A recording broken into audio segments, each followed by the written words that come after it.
आपल्याला सगळा इतिहास माहिती अशा भ्रमात आपण आहोत. मुळात असं आहे की स्वाभाविक आहे, ज्यावेळी एखाद्या मुलाला राग येणार, आपल्या वडिलाला ज्यावेळी ताट फिसकवलं जातं, आणि असं आहे की मुळामध्ये असं आहे की ठीक आहे, एक माझं पूर्ण हो, होऊ द्या. बोला. मुळामध्ये असं आहे की राणेंच्या बद्दल बोलताना आहे ना, किती दिवस तुम्ही बाहेरचे म्हणत ना, त्यांना येऊन झालं पार्टीमध्ये 10 वर्ष आता अजूनही त्यांना बाहेर पण तरी मुद्दा हा आहे की मग तुम्ही किती वर्ष पेंग्विन बोलत राहणार. आपण मुंबईच्या निकालावरती एक नजर टाकूया. मुंबईच्या सध्याच्या जागा आपण पाहतोय, 227 पैकी 210 जागांचे निकाल किंवा कल हाती आलेले आहेत. त्यामध्ये भाजप ही 90 जागांवर आघाडीवर आहे. शिवसेना, शिंदेची शिवसेना 28 जागांवर आघाडीवर आहे. मनसे 9 जागांवर, इतर पक्ष 8 जागांवर. राष्ट्रवादी शरदचंद्र पवार पक्षाने खातंही उघडलेलं नाहीये. तर ठाकरेंच्या शिवसेनेला चांगलं इकडे जागा मिळताना आपल्याला पाहायला मिळतात. 57 जागी ठाकरेंची शिवसेना आघाडीवर आहे. यावेळी नवी मुंबईचे निकाल आपण पाहूया. नवी मुंबईमध्ये यंदाच्या वेळेला शिवसेना विरुद्ध भाजप असा एक वेगळा संघर्ष बघायला मिळालेला होता. खरं तर गणेश नाईक विरुद्ध एकनाथ शिंदे अशी एक वेगळी काटेकी टक्कर होती आणि तिथला आपण सध्याचे कल बघतोय. भाजप 77, शिंदेची शिवसेना 31. दोन्ही राष्ट्रवादी सध्या 0 आहेत. मनसे 0, उद्धव ठाकरे 2, काँग्रेस आणि इतरांना काँग्रेसला 0 आहे खरं तर, आणि इतरांकडे 1 जागा ही गेलेली आहे. त्यामुळे नवी मुंबईमधली ही काटेकी टक्कर होती. मात्र यामध्ये गणेश नाईक, ज्यांनी इतकी वर्ष त्यांच्याकडेही सत्ता आहे, त्यांनी काहीशी बाजी मारलेली दिसते. त्यावरती विश्लेषण घेऊया. शिर्के सर. मुख्य म्हणजे पूर्ण ठाणे जिल्ह्यामध्ये एकनाथ शिंदे यांचं वर्चस्व आपल्याला गेल्या निवडणुकांमध्ये काही पाहायला मिळतंय.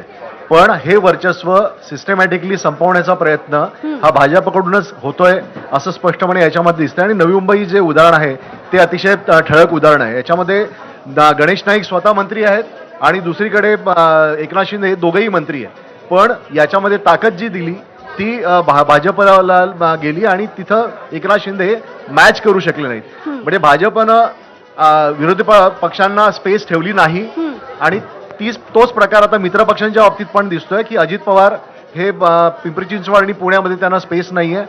एकनाथ शिंदे यांना ठाणे कल्याण महानगरपालिका या ठिकाणी सुद्धा त्यांनी स्पेस आणि नवी मुंबईमध्ये दिलेली दिसत. तर असंही म्हटलं जात होतं की गणेश नाईक जे बोलतायत ते फडणवीसच बोलतायत की काय?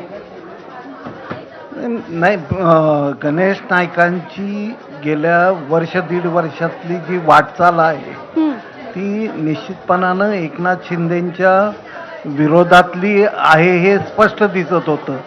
या पार्श्वभूमीवर जर भारतीय जनता पक्ष किंवा मुख्यमंत्री स्वतः त्यांना काही दिशा देणार नसतील किंवा कान उघडणी करणार नसतील तर याचा अर्थच असा होतो की ही भारतीय जनता पक्षाचीच भूमिका आहे की जे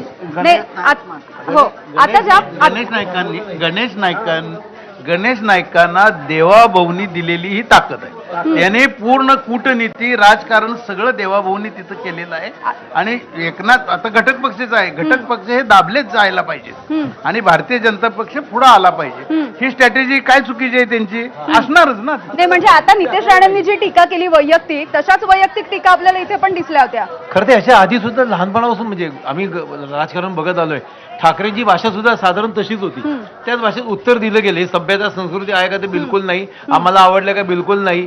पण हे होत राहणार ना. उद्या जर निकाल वेगळा लागला असता तर कदाचित इकडनं बोललं गेलं. मला आठवतं मागच्या वेळी जेव्हा मुंबई जिंकली होती त्या सामन्याची हेडलाईन होती बोलणाऱ्या मुंबई कोणाची. बरं, तर हे गोष्टी स्वाभाविक धरू आपण. म्हणजे आता आपण त्याला इतकं स्वाभाविक केलंय ना की कोणाची ही भाषा कितीही खालच्या पातळीपर्यंत गेली तरी आपण त्याला स्वाभाविक म्हणायला लागलोय. एकंदर राजकारणच इतकं रसातळाला गेलेलं आहे की त्याच्याबद्दल न बोललेलं चांगलं. पण आजच्या निवडणुकीच्या निकालातून ही गोष्ट स्पष्ट झाली आहे की शिंदे गट, शिवसेना आणि अजितदादा गट या दोघांना आज इंडिकेशन्स मिळालेले आहेत की भारतीय जनता पक्षाच्या बरोबर राहिल्याने युतीची माती कशी होते.